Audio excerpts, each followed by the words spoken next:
Welcome to Earthkeepers, a podcast for all of us who believe that earth care is a faith practice.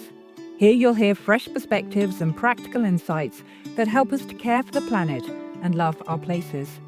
I'm Niki Hardy, and while I'm the host of my own eco-faith podcast called The Wildly Known Life, I'll be standing in for Forrest in this episode of the Earthkeepers podcast. And the reason we're mixing things up a bit is to call attention to a really special occasion. You see, not only did Earth Day coincide with the 5th anniversary of our online journal, The Ecological Disciple, we're also celebrating the 150th episode of the Earthkeepers podcast. And just for fun, this special episode will feature Forrest as a podcast guest rather than the host. We figured that our listeners would be interested to hear Forrest's response to some of the questions he often asks of others. In this episode, then, Forrest is interviewed by Kathleen Audet, who also has her own eco-themed podcast called Styled Clean. In this conversation, they consider such topics as sensing God in nature, deepening relationships to the ecologies of our places, and even shifting our paradigms to see the connections between creation care and mission work. Welcome, friends, to the Earthkeepers podcast. My guest has a job that sounds like it belongs in a fantasy novel. He is literally the steward of 40 acres of forested land on an island in the Pacific Northwest. Forrest Inslee, and yes, that is his real name, is the associate director of Circlewood. Their mission is to accelerate the greening of faith. He's also the host of the Earthkeepers podcast, which he started back in 2020 to learn from people who are actually doing the work of caring for the earth and to share those conversations with the rest of us. Forrest grew up in the Pacific Northwest, which means he has opinions about rain that most people don't. He said, and I'm not making this up, that one of the most radical acts a person can take is to go outside, sit in the rain, and just get wet. He's serious. And honestly, the more I talk to him, the more I think he's right. Forrest sits at the crossroads of faith, ecology, and the hard question of what it actually means to live with intention on this earth. He's going to help us think about where our choices come from, what we're really connected to, and why a woman rescuing earthworms on a bike path might be one of the most theologically interesting stories that you're going to hear all year. Welcome, Forrest, to the podcast. Thank you for being with me today. Yeah, it's great to be here. I want to ask you a question. It's kind of a twofold question that'll let the audience know a little bit about you. Can you tell us a little bit about Circlewood? And then can you share a moment where you saw someone's relationship with the earth radically shift when they began approaching it as a spiritual practice rather than just a lifestyle choice? I have been involved with what is now Circlewood since probably 2005. Circlewood is a faith-based nonprofit that serves a diversity of church traditions. We serve any church community that seeks our help in their journey toward greener faith practices and toward a more holistic theology that includes the centrality of creation care. We also have an online journal called the Ecological Disciple, and we have a podcast that I host called the Earthkeepers podcast. We aim to educate, inspire, and equip a broad audience of Christ followers from many denominations, as well as those who are not aligned with any particular religious tradition. Our broad global work is grounded in a place, actually. So we take care of 40 acres of forested land in a place called Camano Island in Washington State. And we care for the forest and also have our offices and workspaces there. And that keeps us grounded, I think, in our relationship to creation, even as we try to encourage that kind of relationship for others. I would say, just in terms of an example of a relationship with creation change that I've seen, there's a million stories I could tell you, but maybe it makes sense just to tell you about the most recent one that comes to mind. A person named Rachel wrote just this week about her response to the podcast. I'll read a little bit of what she wrote in her email and then comment on that. She said, "One small practice I began last year during Lent was to rescue earthworms from the bike path when walking my son to school by tossing them into the grass. Recently, though, we decided to bring them back to our quote-unquote worm sanctuary, or raised garden beds. And the first day, we picked up over 80 worms. The majority of these tiny creatures would have been squished by bikes and non-observant pedestrians otherwise, and by humans who are using vehicles completely separated from the natural world. The more separated we become, the less we care about harming and depleting our home. So she wrote much more than that, but that note really represented a lot of change in her, which is pretty radical. I mean, is she saving the earth by saving the worms? Not really. But I think that act is really a spiritual practice, I would say. And by it, she expresses some pretty fundamental changes in her life. I think for one thing, the act of rescuing worms is an act of standing up against a lifestyle that ignores the little things, that disrespects other creatures, that is, as she put it, non-observant. I think too, giving worms new life in her garden at home, where her family has been raising food and learning about where their food comes from. In that same process, she is both learning and embracing the reality that her own life is grounded in dirt, right? And that our very lives depend on creatures like worms who make it possible for us to get sustenance from the soil. And so I think theologically, that practice of rescuing worms expresses her transformation in her understanding that God's desire is to restore the whole of creation. So it's all important. It's not just about people. It's about people in the context of the community of creation. Yeah, that's beautiful. I think that we underestimate the importance of earthworms. I mean, without them, I just wonder if our entire ecological system wouldn't fall apart. Think about the mycelium under the soil, or the bacteria that play a crucial role in breaking down organic products into the soil. We are often not aware of our dependence on this really integral system, which needs every part. Let me ask you this. You talk a lot about listening to creation and to place. So, for someone who feels really disconnected from the land or even from themselves, what's one simple practice they could start this week to begin reconnecting? Maybe one that I'd recommend that's democratic and accessible to everybody. Everyone can do this.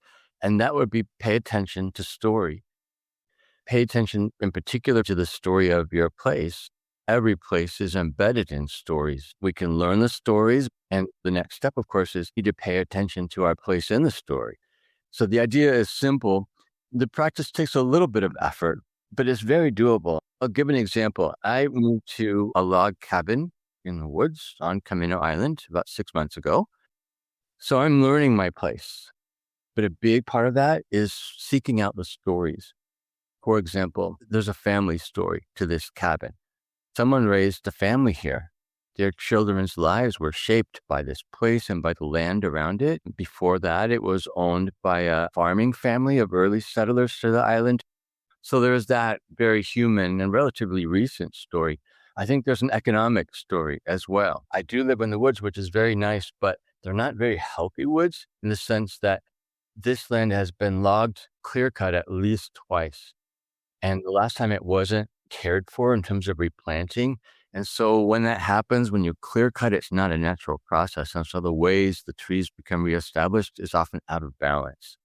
So my land is out of balance in terms of what grows here.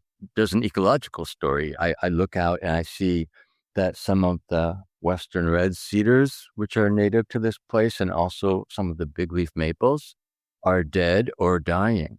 And the cedars are clearly ailing. They're looking very thin and have lots of dying branches. And so I know that eventually they'll come down. But that ecological story is the story of a changing climate. These trees are dying because they're not used to the heat that we now get on the island. There's a very deep cultural story.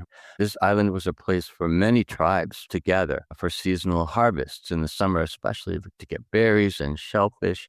The coming together of different tribes was an opportunity for creating community among the different peoples. And I think, too, when we look to understand the history of the indigenous people of a place, that's a story of interdependent relationship, a respectful relationship between human beings and the more than human beings that are here.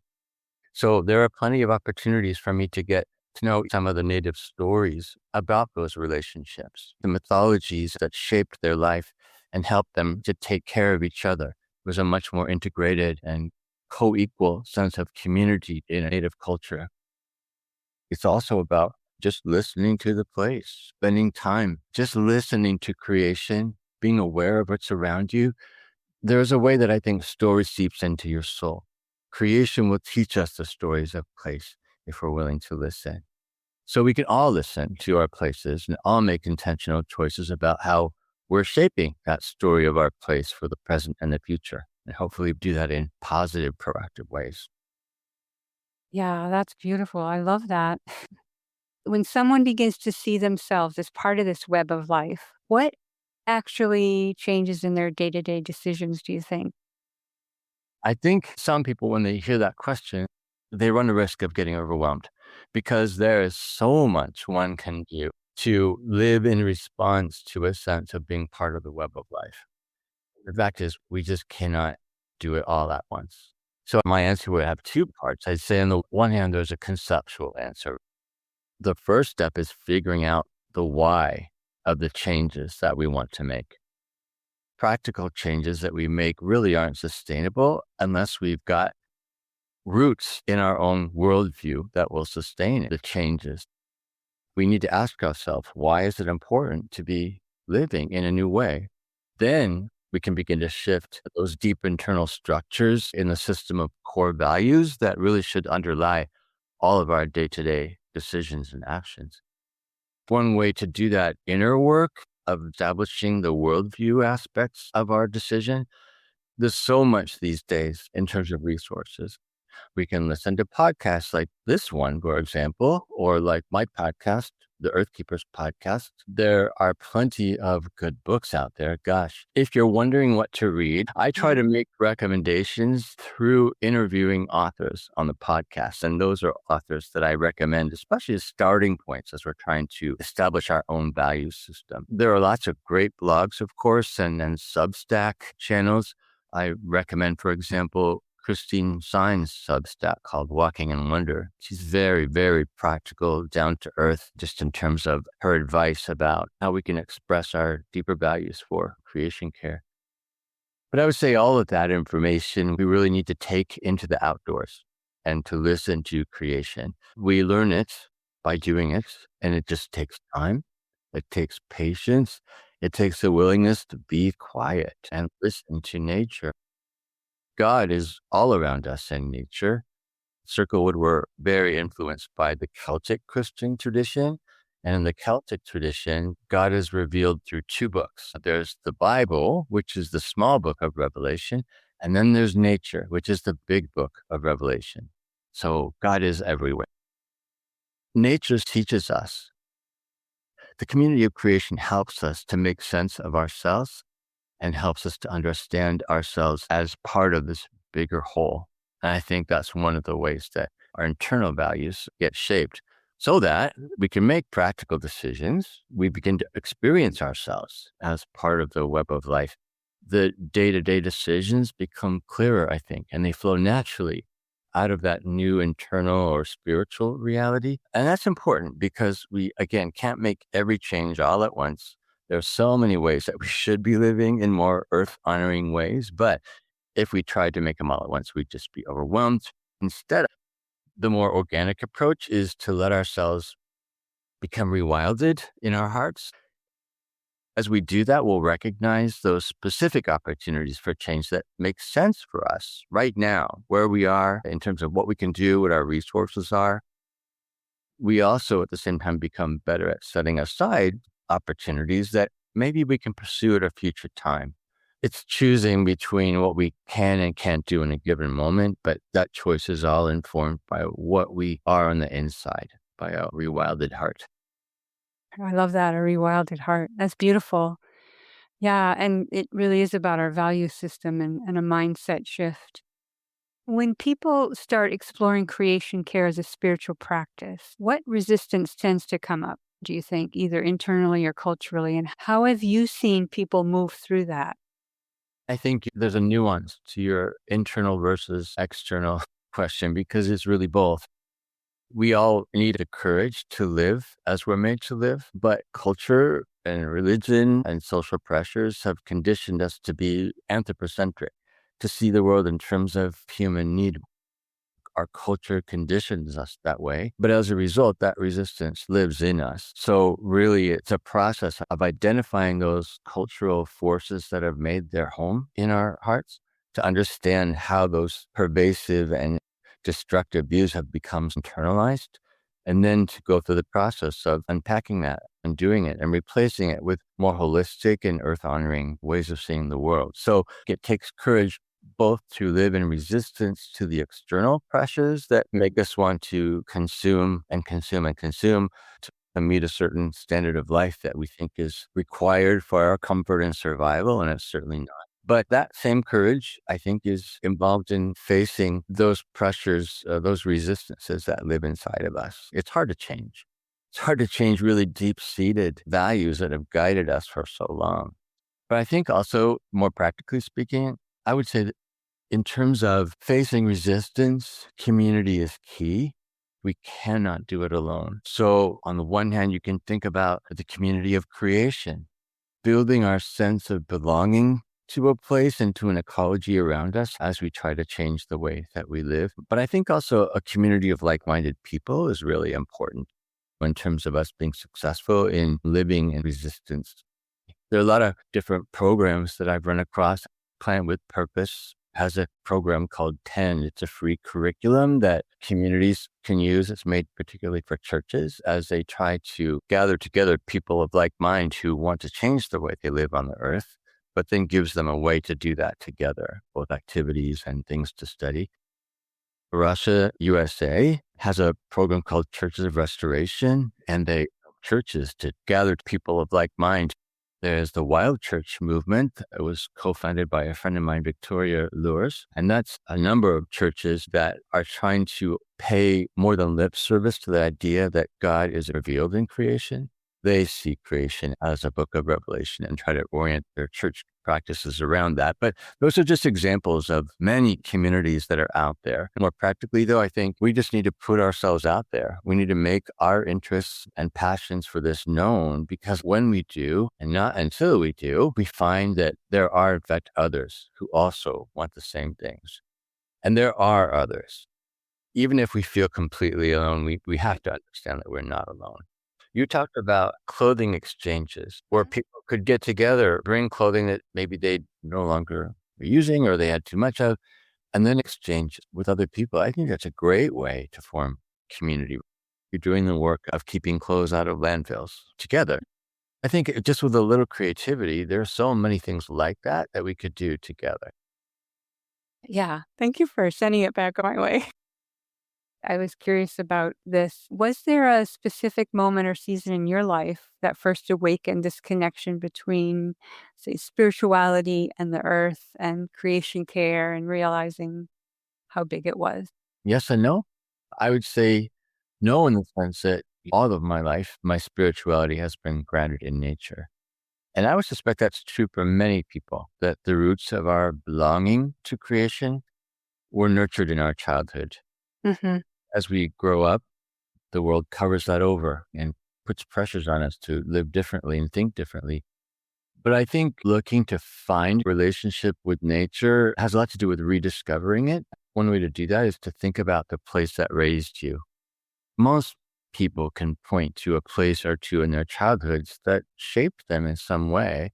And oftentimes you'll see the evidence for relationship to nature that was beginning to be formed in those times, regardless of what's happened to that since. For me, I have those places, I can point to them, but maybe one of the traps for me was the evangelical trap, because the evangelical church historically has not been very respectful of creation, has been very anthropocentric. So Jesus died to save the souls of people, and that's it, right? I had a pastor who told me, in fact, as I was trying to think about whether to pursue forestry in the Pacific Northwest or to be a missionary, his phrase to me was, God didn't die for the mountains and the trees, right? So, and everyone thought that way in the evangelical church in those days. And I kind of bought it hook, line, and sinker. And it took me a while to work my way out of that, to understand that, in fact, God's desire is to restore all of creation, including people. That Jesus would die, in a sense, for the whole world. I would say a moment, though, an important moment of recovering happened when I was a seminary student at Regent College in British Columbia. Took classes from Peter and Miranda Harris, who founded an organization called Arosha in Portugal.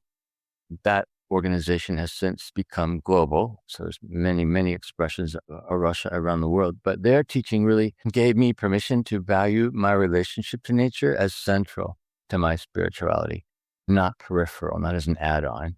After the decision not to pursue forestry, I did in fact go off to Turkey to be a missionary, which was awesome. But I think my sense of what mission meant, what my role in the world was, really evolved into something more expansive in terms of how I understood what is missions.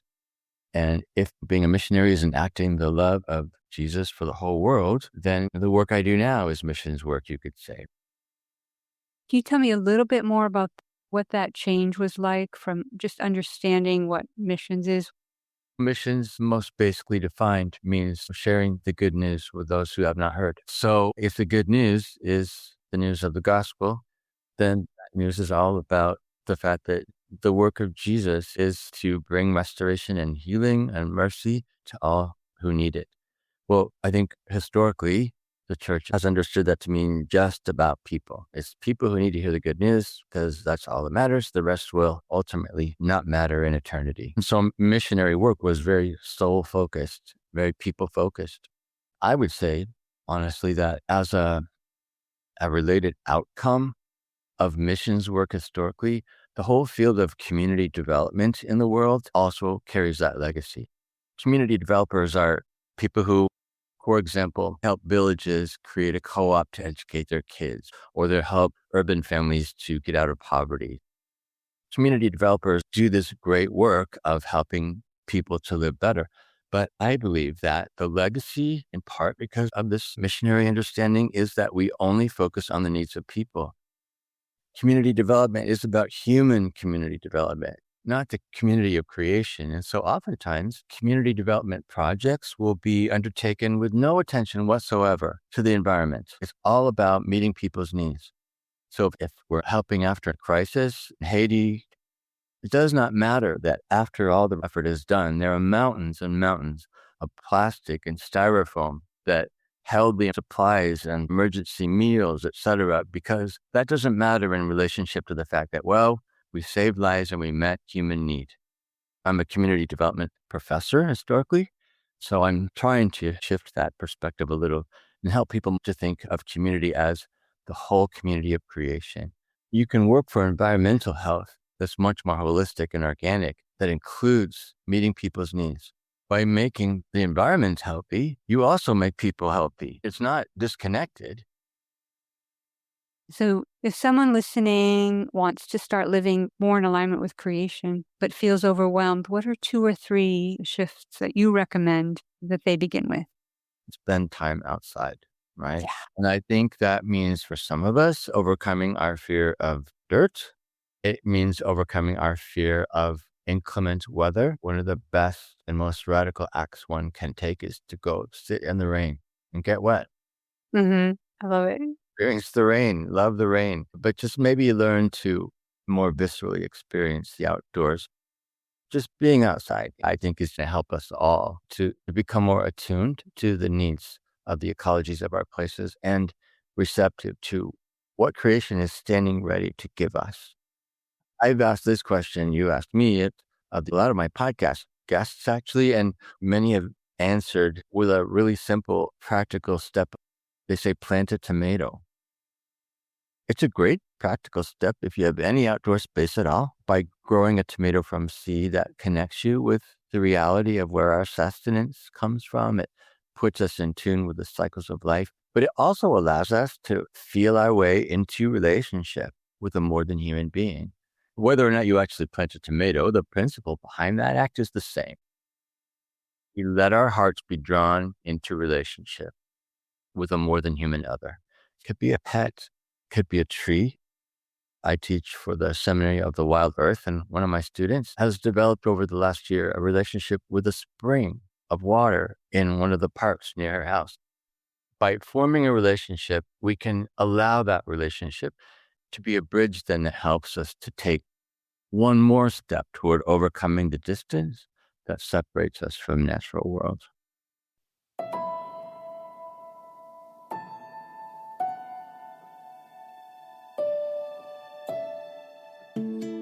This has been a conversation between Forrest Inslee and Kathleen Audet, host of the Style Clean podcast. And I'm your host, Niki Hardy, author, speaker, and retreat leader, and host of the Wildly Known Life podcast. You'll find links to each of our podcasts in the show notes for this episode, or you can simply look for them on your favorite podcast platform. And Earthkeepers podcast is a production of Circlewood. Our executive producer is James Amidon, and our sound engineer is Dave Wolfers.